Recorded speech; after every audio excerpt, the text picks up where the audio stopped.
Are agents going to keep their jobs? Yeah, so I think at the end of the day, agents will keep their jobs. Somebody's got to open the door until they have androids that can open the door. But we don't want to be relegated just to opening doors. And it's interesting to see the way AI has been adopted by real estate agents. We've got some that have no idea what it is. They just know they're not going to do it. It's those same agents that when fax machines came out, they said the real estate industry is dead because we're now all using fax machines. And a lot of your listeners have no idea what a fax machine even is. So there's going to be a whole bunch of agents that don't bother to ever adopt it. Then there's some agents that are going to try it and they're only going to use the surface of it. So it's going to be MLS descriptions, maybe they'll write one or two social media posts. Then you've got your other agents who are going to go all in, and it's going to be the whole spectrum. I mean, they're going to be helping with copy for things, MLS descriptions. There's going to be an agentic side to it where the agents will be running their business, helping keep things organized, helping keep things moving. But then I released a video where I was using it for deal underwriting for clients because I sell investment properties and multifamily, and it was a powerful tool to run the numbers on a deal. I put in the OM, the offering memorandum, pulled the property taxes, got a rent roll, put all those things in there. Now, AI helped me run the numbers, but I still had to understand what the numbers mean and make sure AI wasn't screwing things up. I started out in ChatGPT, and ChatGPT was given the wrong answers. So I switched over to Gemini, and Gemini was giving me the right answers. Why did I know they were the wrong answers? Because I'm experienced in understanding multifamily properties and underwriting. So, long answer to a short question, are agents still going to be around? The agents who adopt it will be and adapt it to do more and do better. But at the end of the day, like, you can sit down, and I have a friend who did this. He told me, he admitted he did it. He's got a property, a house, single family home. His kids have moved out. He's thinking about renting it out. Sits down with ChatGPT, runs through the numbers, and ChatGPT tells him he can get a 4 to 6% return if he rents his house out. That's not true. I know that. He's not going to, and that's not a great return. He's going to get like a 1 or 2% return if he does it.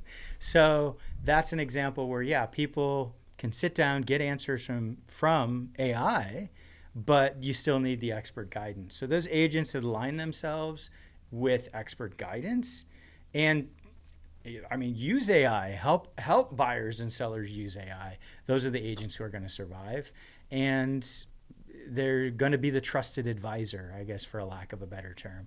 But the other thing, and I hope we get into it, depending on where we go with our chat, but fiduciary responsibility, like, AI is great, but it doesn't necessarily put your needs before its own needs, or it doesn't even understand that concept. That's what a good trusted advisor is going to do. They're Right. going to help. They're going to know when to say no and help keep you out of something you shouldn't be doing. And I guess the emotional connection, just motivating somebody to pull the trigger in the first place.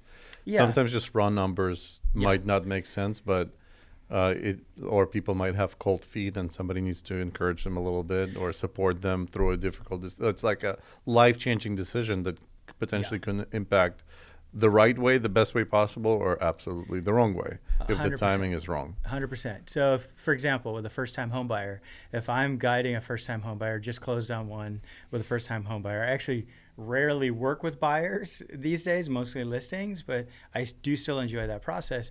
And he was young guy, super smart dude. He was using AI to understand the process as well. And I was working collaboratively with him. I'm like, all right, what were you asking AI? When were you using it? Because I want to improve my customer service, improve helping folks get through the path so they don't feel like they have to use AI. Of course, I still want them to because I want them to double check what I'm doing and like ask me questions if they don't understand why I'm telling them something I am.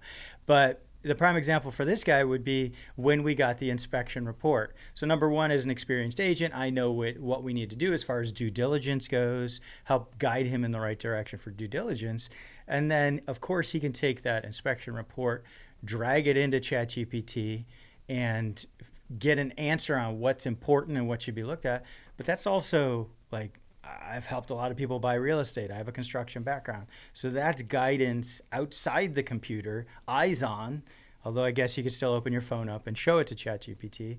But at the end of the day, I'm able to give that guidance in person and help them figure out what matters, because you could kill a deal over something that's actually pretty minor. So that's dovetails into what you're saying is the emotional side and understanding what's important. But to touch on a thing that you've mentioned about AI hallucinating, it's sometimes it's disastrously hallucinating. Like it Yeah. can give you very wrong numbers that can derail you from a very important financial decision. Well said. But at the same time, I have seen massive improvements, Yeah. and I think it's a matter of time until you could potentially do a full transaction through AI. Yeah. At what point does it happen, and what would still be something that's irreplaceable with a human being? Let's go through like few things that you think are irreplaceable now that would not be replaced. I think emotions are a very good argument, although maybe in the future it can mimic emotions and will understand human psychology better Yeah. than humans. Okay, so I actually majored in philosophy. That's what my degree is in, which is be careful because you'll end up having to be a real estate agent. Can't make money with philosophy. So one of my first discussions with ChatGPT, and I was a much earlier version, is we were talking about what like the Turing test. So what the Turing test is, it's named after Alan Turing, who in the 1940s cracked the Enigma code during World War II. Super smart dude. So the Turing test states that when an individual sits down at a terminal and types and can't tell whether the person that they're interacting with is a person or a computer, then computers have passed the Turing test. So what it means is you can't tell. It's so convincing that there's a person on the other side of this terminal that you basically think they're a real person. Long story short, I had a discussion about the Turing test, and I was already convinced before ChatGPT that it had passed the Turing test. It didn't think it had. And furthermore, we went through the discussion to talk about, well, what separates AI from humans? Like, what's special about humans? And to be honest, I was arguing against ChatGPT, saying that any of the things it was saying that are uniquely human, like, they're not all that great, they're not unique. Like, senses. Like you could say, oh, well, somebody said, well, AI can't smell the Sistine Chapel, which is kind of a stupid thing to say. Like, I've never smelled it, and maybe I never will. Like, I don't care what the Sistine Chapel smells like, but whatever. We'll leave that to the side. But at the end of the day, if you went with COVID to the Sistine Chapel, you couldn't smell it. Or you would maybe go there and you could be smelling it, and you're smelling something completely different that day.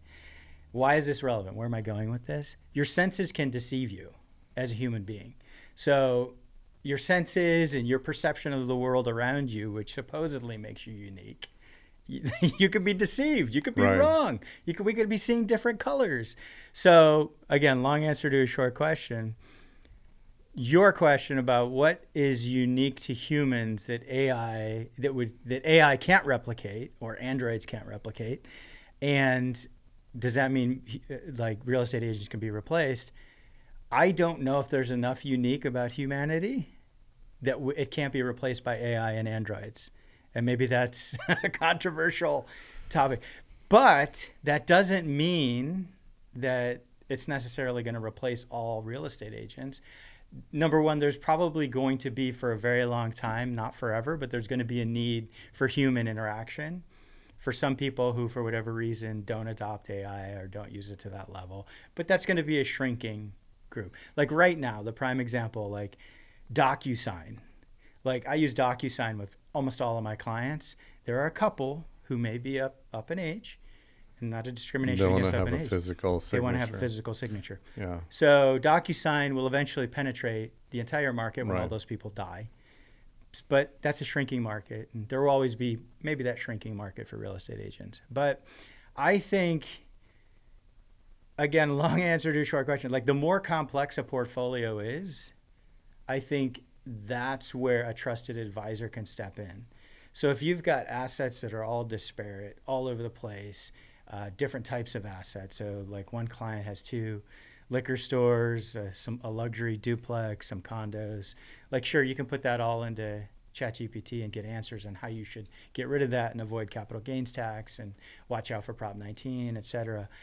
But there will be nuance that will be missed. And I think, and again, AI can get there, but I think there's nuance that's going to take a while for AI to get.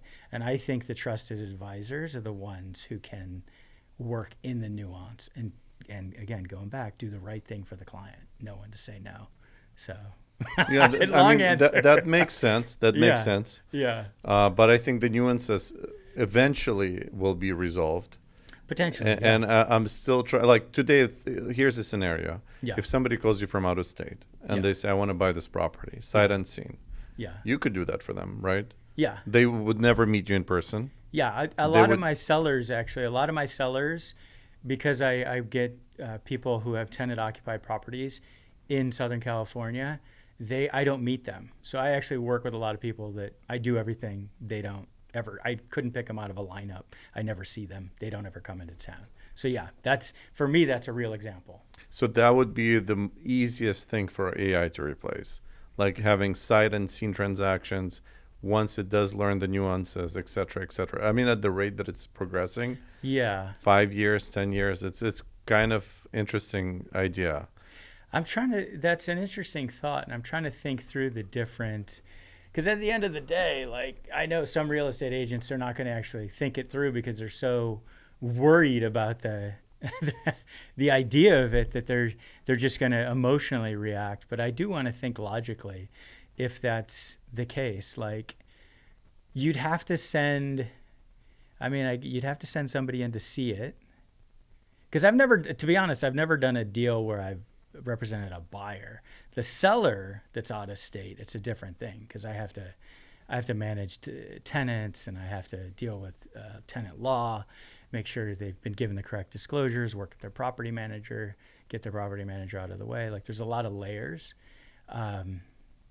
I guess there's theoretically, once you have androids with AI that can go out and interact with people effectively, then that would be the biggest barrier. Because right now, if I get a tenant occupied listing, I'm going to go out and I'm going to meet the tenant, explain what's going on after I've reviewed the file, give them the disclosures they need. So look, AI could do all that, but the interaction with a tenant that isn't excited, right, and terminating tenants, it's like sheriff lockouts. Like sheriffs are going to have to do lockouts for a while until we get androids that can do it. It just makes me like the moment I imagine what you're saying, AI taking care of tenants when they're going to get displaced, it starts to feel very dystopian. It does, and yeah. I don't want that future at all. Like there should always be some human, because humans have empathy. But look, I agree with you, but again, going back to what I was talking about, the Turing test, like humans can fake empathy. That's true. And they could be unempathetic even when they should be empathetic. So I don't think humans do a great job, to be honest, at being human. That's true. Very true. AI probably could do a better job and figure out the more logical way to react to situations. Yeah. So I don't know. That's why I don't think what makes us unique as humans is all that unique or accurate. I do think we could be replaced by AI.